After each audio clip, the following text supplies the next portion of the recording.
COVID came quite abruptly. I remember going clubbing when that was a thing, like going out, and then like the week later it was like, right, all the students have to go home, like everyone needs to leave, we're in the red zone or something.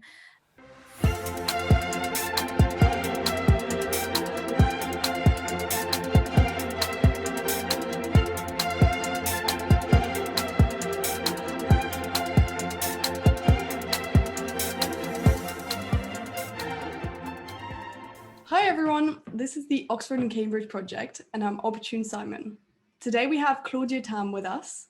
Claudia is a current fourth year medical student at St. John's College. Claudia grew up in Southampton with her 3 siblings and she studied biology, chemistry and math at A-level. This year she's president of the Cambridge University Amateur Boxing Club, bridging the inequalities in a sport that has seen 115 varsity competitions for men and only 3 for women. Hi Claudia, it's so good to have you on. Yeah, thanks so much for having me. Hey, Claudia, I think you're joining us from your room in Cambridge, is that right? Yeah, I'm in my house at the moment. Nice. Obviously, I'm sure everyone wants to know how life has changed around Cambridge with COVID and everything, and we'll definitely touch on that.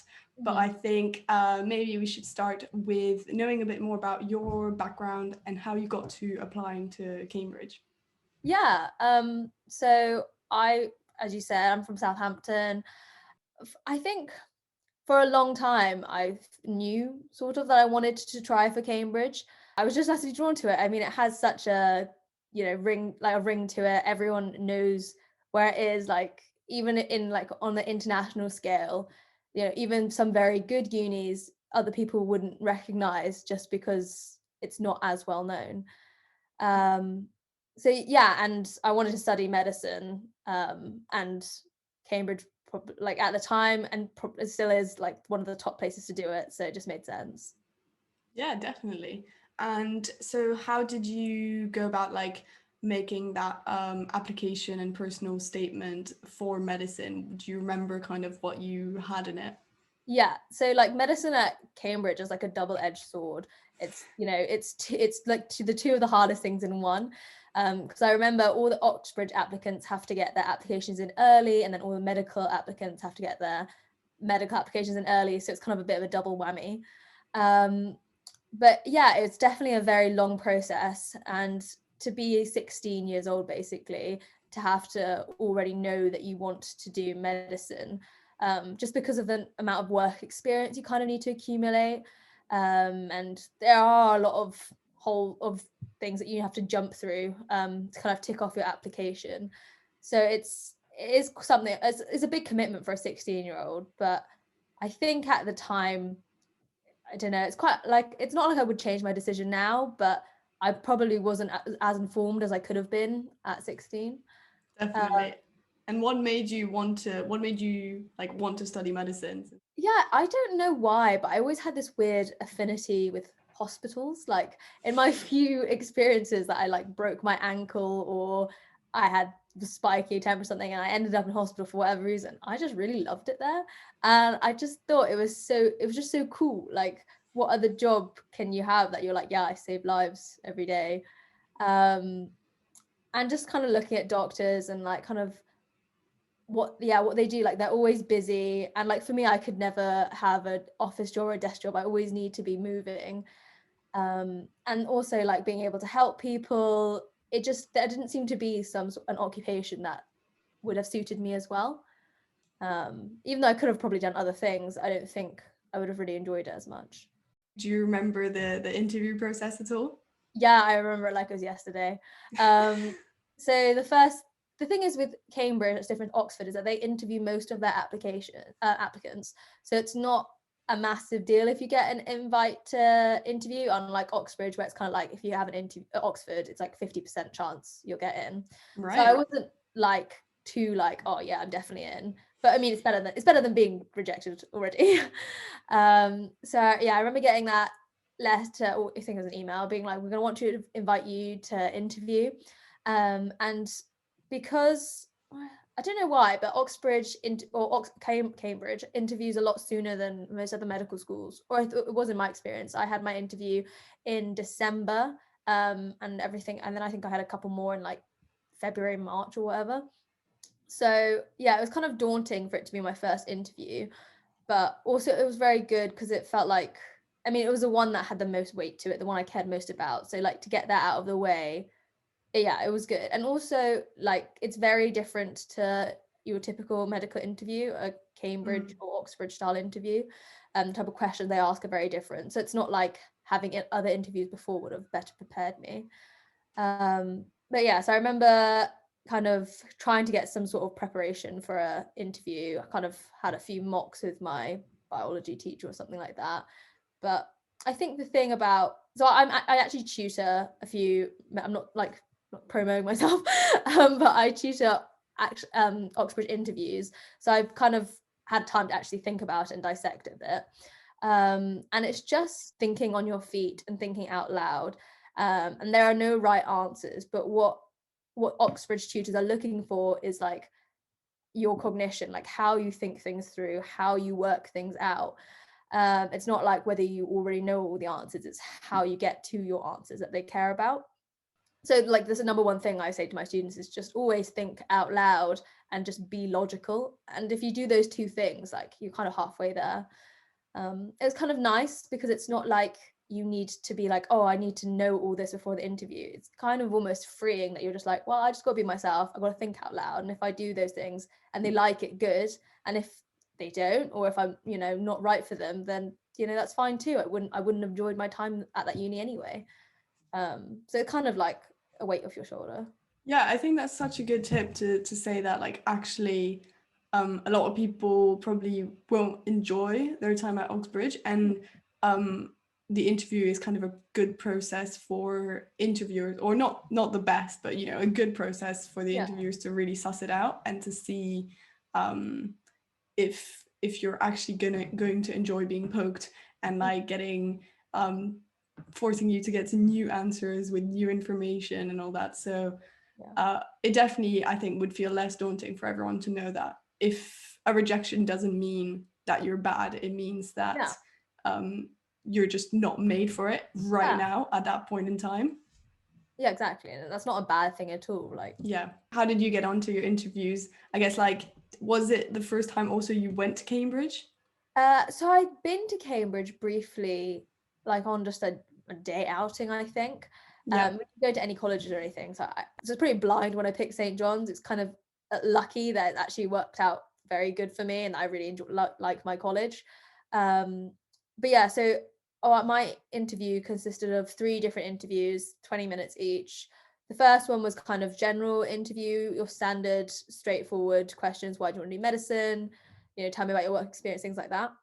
And then my second interview was just purely science-based, so it didn't really seem related to medicine at all, but it was pure just like chemistry and physics.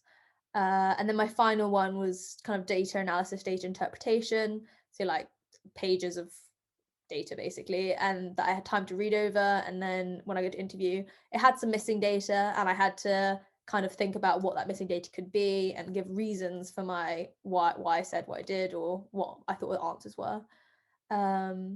But I remember, like, I really enjoyed my interview, and I think if you really enjoyed your interview, that's a really good sign, because that means you enjoy being challenged, you enjoy being poked, as you said. And so like after that interview, I was just like, oh, I really hope I get in, because like I really like this is like, this suits me. For our listeners out there who don't know, like who have no clue what St. John's is, could you like describe the college for someone in like a sentence for someone who's just never been there? Okay. So St. John's College is a very big college. It's one of the most well-known colleges in Cambridge, and we're very renowned for our sport for some reason. I think in terms of location, we do really well. We're a very central college, but we're lucky because we don't get as many tourists as you would think, given the like gravity of our college. So it's kind of, I feel like we've lucked out there compared to like King's, where there's like always tourists. It's a great college. I loved it. And I feel like St. John's is like, yeah, you're right. It's less touristy, but it's prettier. I feel like Yeah, going that's such a inside vibe. and yeah, I feel like the architecture Mm. is really cool. And you can actually get lost in a college, which means like it's actually very big, even though it's at Yeah, the city center. yeah, it's huge. What would you say, apart from sports, what's the like feel of the college? How is it different to the rest of like the 30 other colleges in Cambridge? So there's this horrible saying where everyone's always like, I'd rather be at Oxford than St. John's, which is like, You said it, not me. I know, but I know you're thinking it. Which is what the other colleges say about John's, but I think that's just telling of like how much of like a family John's are, or almost a community. And like, yeah, I'm sure there's some sort of like, we're probably up ourselves a little bit. I mean, maybe the rugby team more than anything else. But yeah, no, we're like, it is like a home. And I think like everyone at John's loves being at John's. It's kind of, I don't know. Yeah, I've definitely had that impression. And I think, I mean, yet again, like that sentence probably erupted at like a competition. And we, have friendly cuppers between in Yeah. every sport, between every college. And considering John's wins a lot of things, like that was probably a chat that Yeah. came from that as a, reconciliation of the facts. But, there's a little Yeah, bit of jealousy mixed in there, I'm probably, but sure. that's it. A little bit. Would you say that St. John's is a good college to be in for medicine? Yeah, definitely. It's one of the, because I said it's one of the bigger colleges, so we have about 17 medics and 3 vets. And I know some of the smaller colleges have as little as like maybe 5 medics. I think that's like maybe Corpus.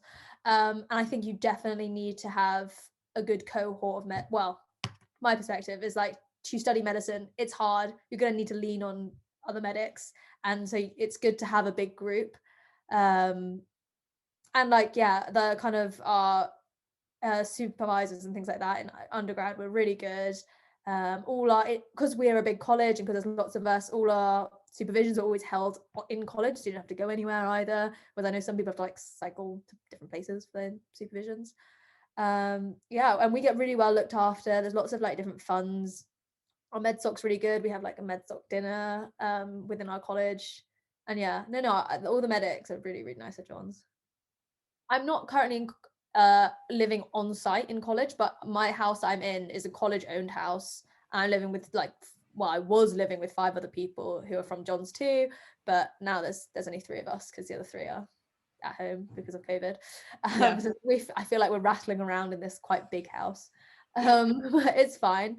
My house is actually very close to my college, so it's quite nice actually, living in a college owned house, because you kind of get all the college comforts. Like I can just be like, oh, my lamp's broken, maintenance, can you come fix it? And then they'll just like come over, which you wouldn't have if you were living in a private owned house with a landlord. But I'm also like not watched by porters and stuff, which is also quite nice. So definitely for medicine, you'd say it's really important to pick your college well. Oh yeah, definitely. You can't just go anywhere, especially Mm. because a lot of the teaching is supervision based.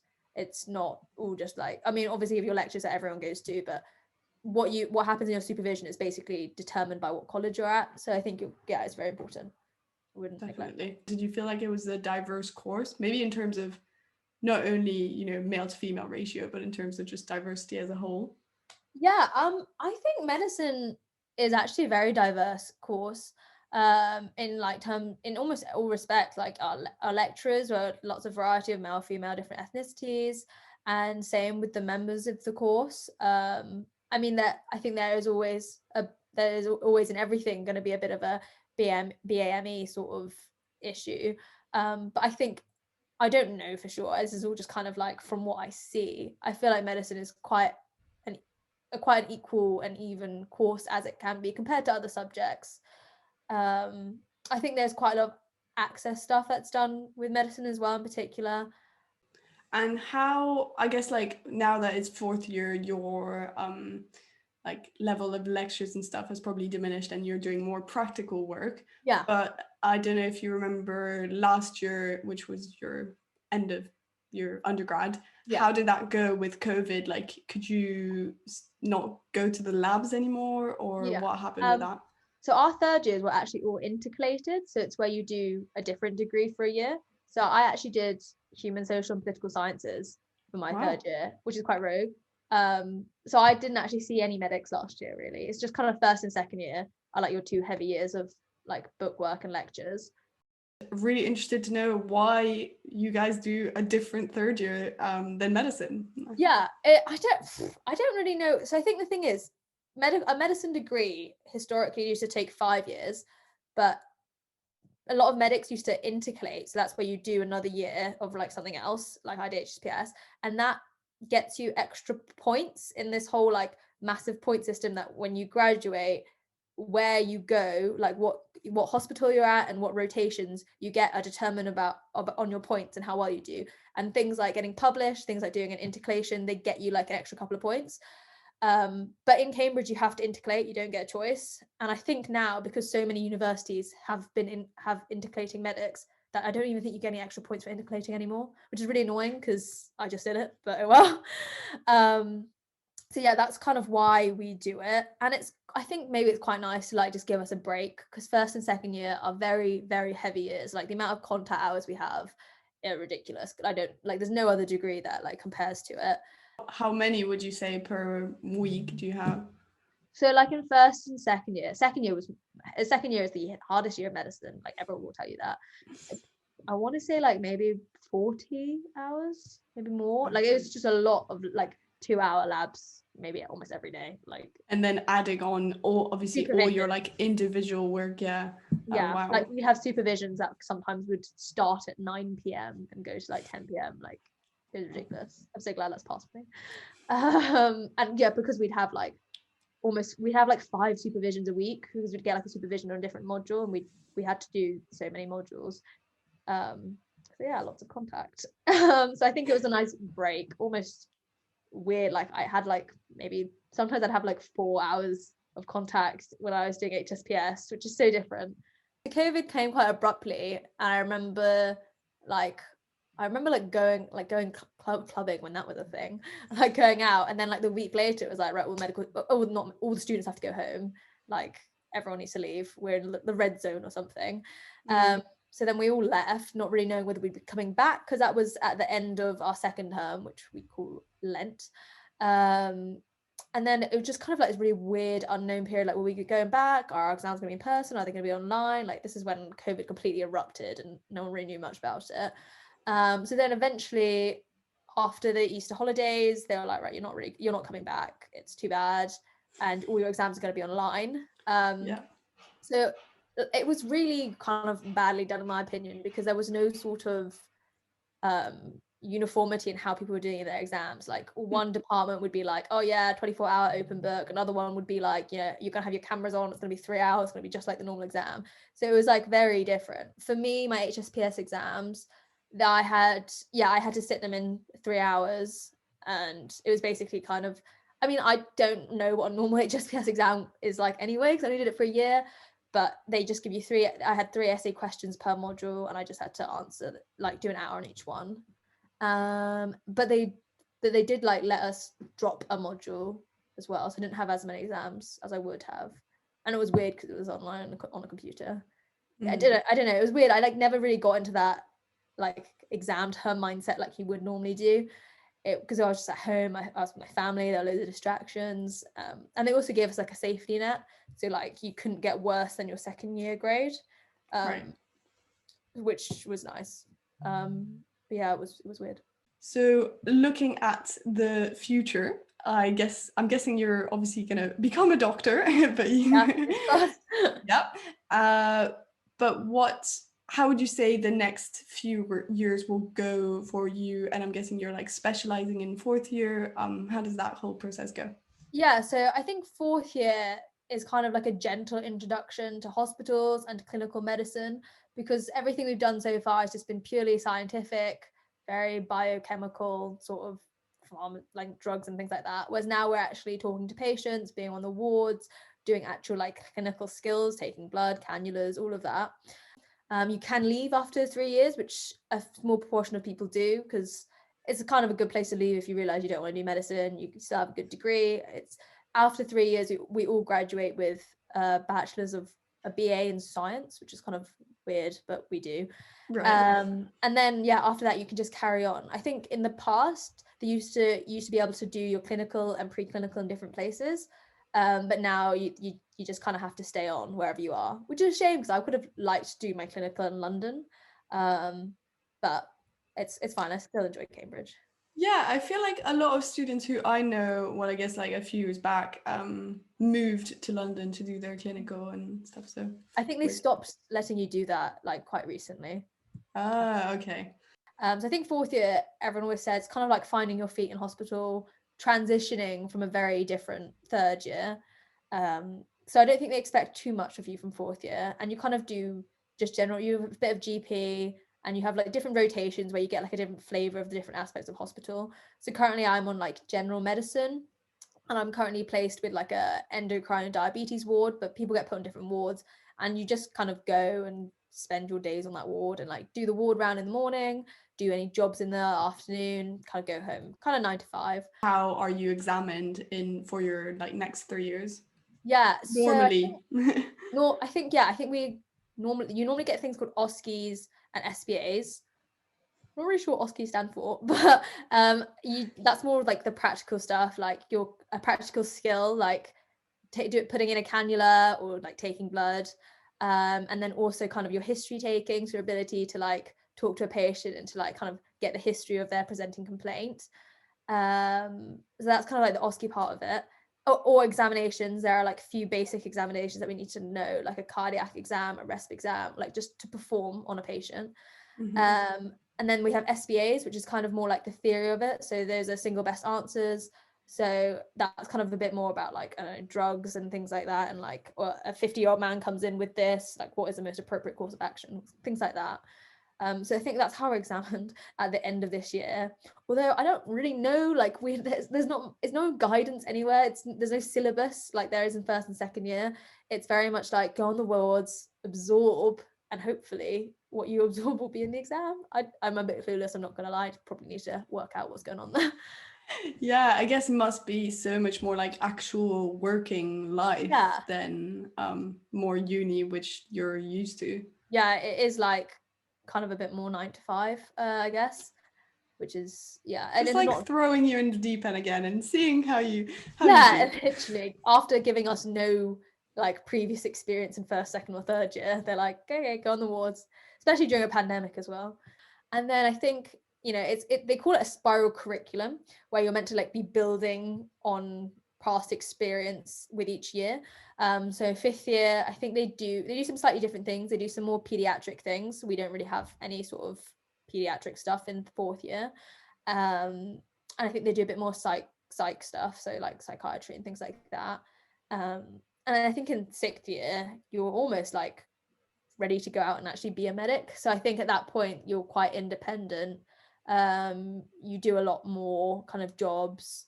And I think we don't specialize this early on in terms of like what we want to do in our medical career. That doesn't really happen. That won't happen for years, like until you've done your 2 foundation years, which are the 2 years after you graduate.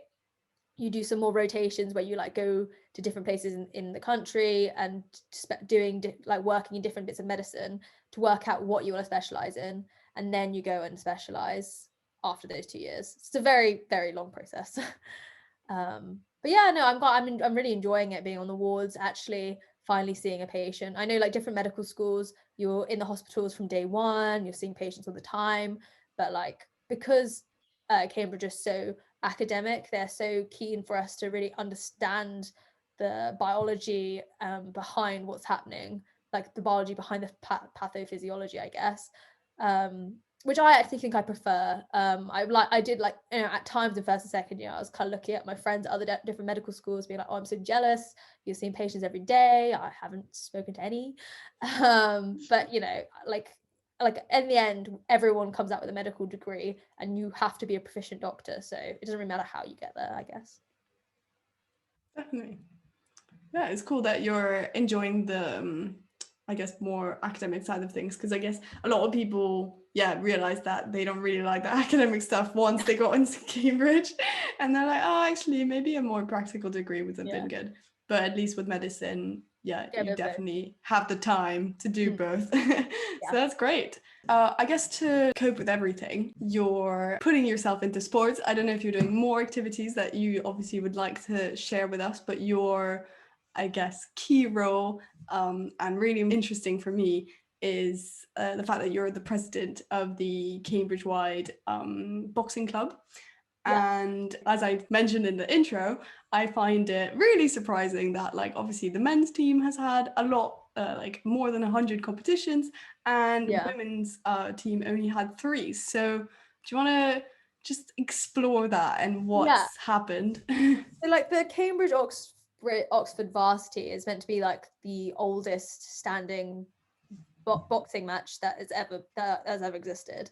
So I guess like it's kind of ingrained in tradition, sort of that, you know, that boxing is like a male sport because it's been going on for so long. And like I think the only time there hasn't been a varsity was because of like the World War or something like that. So ridiculous. Anyway, it's really, really old. So that's obviously gonna, like, it means that it was kind of entrenched in maleness from the very beginning. And then I don't actually know how recently women were allowed to join the club, but I mean it's been fairly recent. I mean, it must be like last 10 years or something like that. And then my varsity, which was in my first year, so 4 years ago, that was the last female varsity there's been, women's varsity.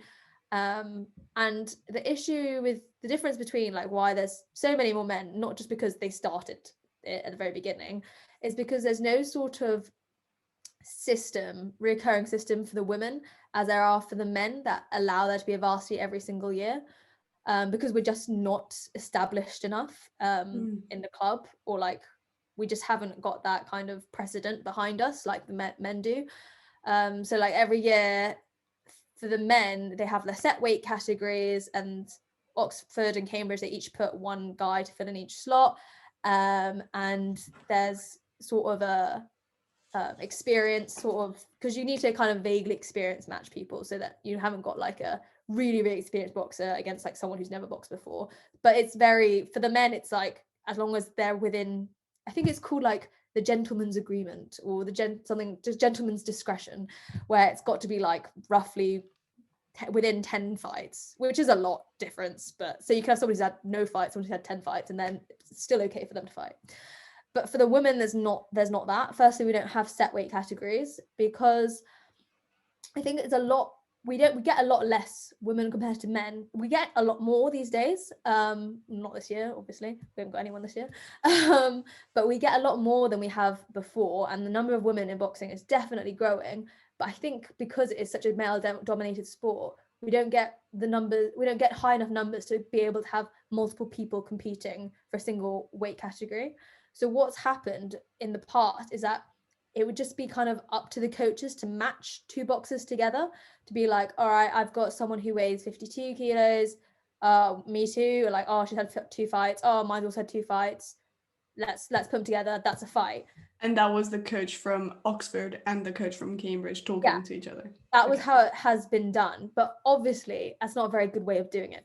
Do you see a way going forward to like standardize it? We have been really negotiating. Bless him, our previous president, James Lee, he wrote down like a whole sort of like manual, basically trying to say like, this is how we can do it in the most objective and fair way. And like there are kind of concepts like forfeiting, in like if there's like problems with safety and things like that.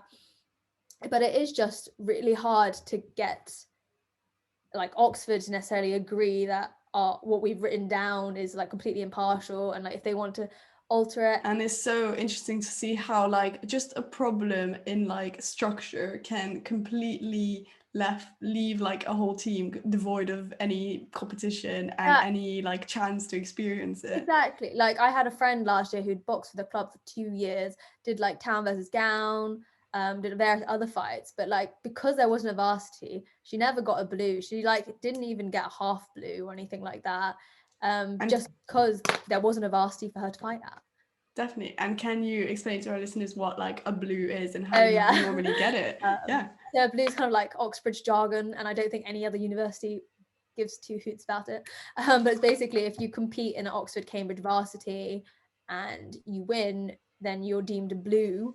What that gets you is like a blazer and tickets to like the Hawks event or something like that. And there is a certain like clout that comes with being a blue, for sure. Yeah, I would say that recognition from obviously that sentence, like when you leave Oxbridge, you leave with the blue, the wife or the husband, and the first, right? Yeah. Like, so get one of the three has been historically what the goals were. Yeah. And so just coming back to like your experience of boxing, did you used to box before? Because obviously if you're doing varsity, that means that you're really good. I've always been quite a generally sporty person. I like was in my school hockey team, and then when I started uni, I actually was part of the Cambridge Twos hockey, but I really didn't like it because there was a very, very cliquey culture to it. So I was like, I'm not going to do hockey. I don't like it. I've always wanted to do boxing, but boxing clubs, like, they're not as common as like a hockey club or something, like where there's always loads of them. So I was like, oh, this is a really actual good time for me to try it out. So I actually only tried out in my first year.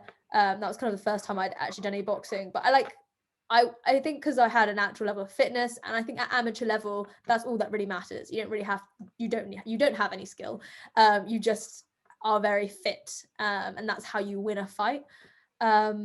So yeah, I mean, the training was very, very intense. It still is. Like, that's kind of what we pride ourselves on. We're probably second to only rowing, maybe. Wow.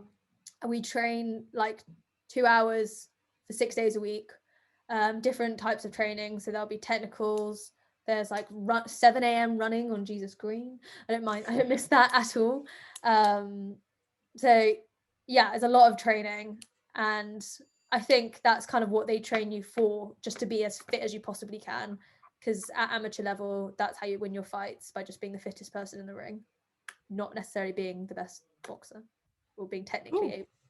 Yeah, but at least that's good to know that, like, for anyone who's wanting to join, possibly post-COVID. Yeah, if anyone wants to join, please join. We're a very welcoming, friendly club. And yeah, like we always have great feedback. Everyone always loves boxing. We get so many sign-ups at open fairs. I think everyone wants to have a go at boxing, don't they? So definitely give it a go. It is badass. I regret not joining. I'm pretty sure I like wanting to join in third year, but I was already doing other like sports activities, and then I was like, you know what, it's too far to cycle from West Cambridge isn't really the one, to be fair, but no, but it's cool. Definitely take it up. And so between, I guess, like you were just saying that medicine is one of the highest course in terms of contact hours, and then obviously you had so much like sports and conditioning with boxing. How do you balance the usual socializing there is in Cambridge and obviously all these other responsibilities? I think I have really good time management. There's not many things that I'd be like, yeah, I'm good at, but time management is one of them. I think that's kind of the only way. And also, I don't sleep that much, and I drink a lot of coffee. I think that probably like helps a bit. I think it's definitely doable though. I think everyone's always like, oh, with medicine, like, can I have a life outside? You definitely can. It's what you want to prioritize and what's important to you. If you want to get a first, you're going to have to spend a lot of time in the library. If you spend a lot of time in the library, you probably won't have a lot of time for co-curricular, but it's what's important to you. For me, like, getting into Cambridge, like, that was like pretty freaking academic for me. So I was like, you know what, I've ticked that box, probably not going to ever get a first. So I need sport and something else for my own sort of mental health. So it's totally up to you what you want to do. Obviously, like, at one point I was doing hockey and boxing, and that was a lot. That was like, I don't know why I did that. I think I was just a really eager fresher. Like, I was like, oh, I'm gonna do everything, and I couldn't do that. So like, I'd say most people do one other co-curricular thing with their degree, and you need something outside of medicine as well, just because you need some time off.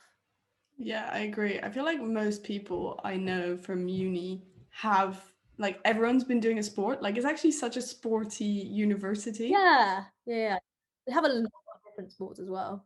Yeah, exactly. So just try it out, because it helps so much to kind of like ground yourself, Yeah, know that, you have some time in your diary to like actually go outside and do it's that fresh. sport and take your mind off the studying, and then go back to it whenever you're ready and you feel fresh.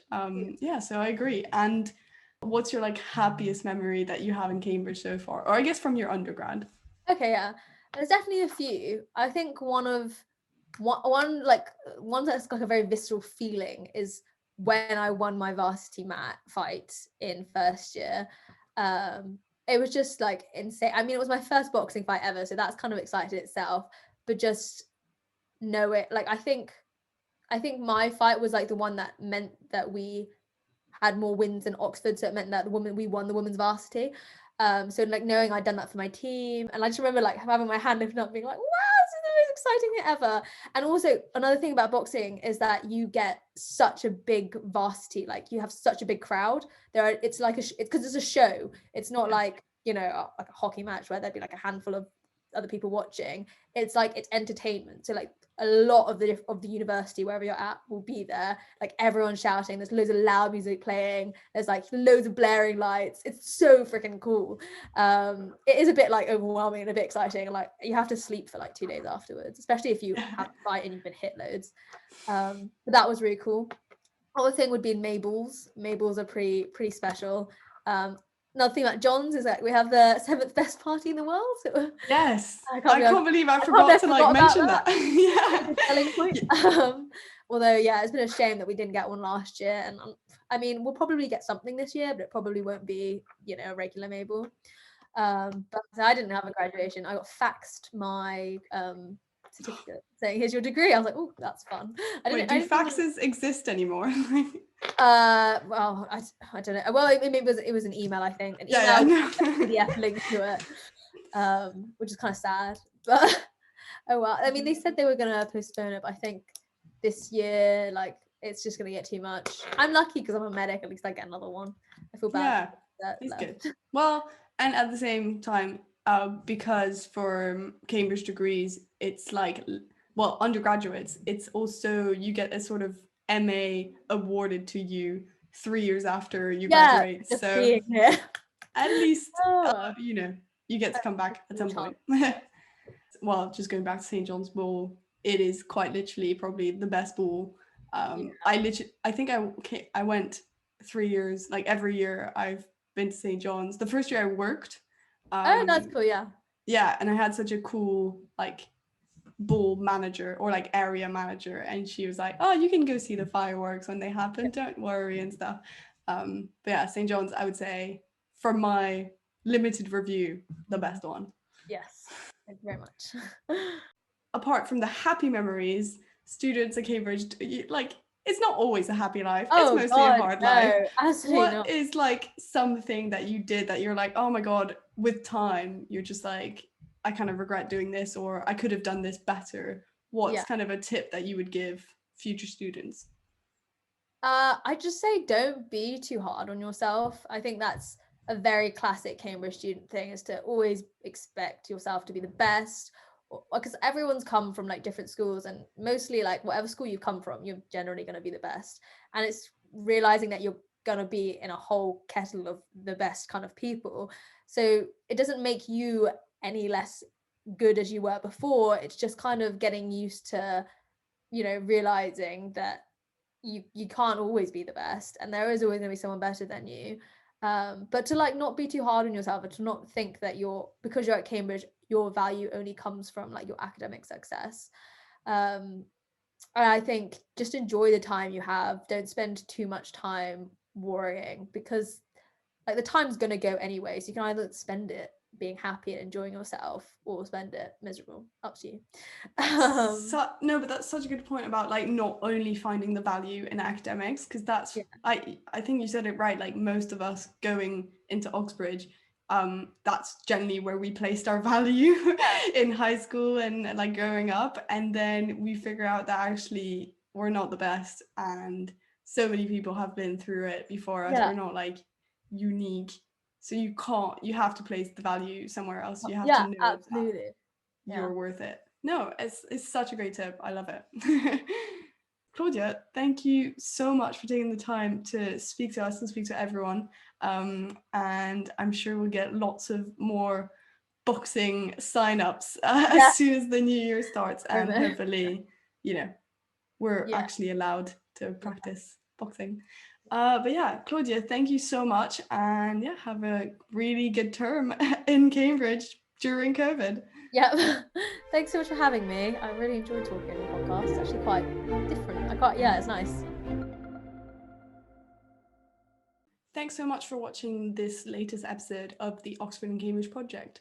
If you liked it, please do a like, a subscribe, and share this episode as it helps other people find the podcast.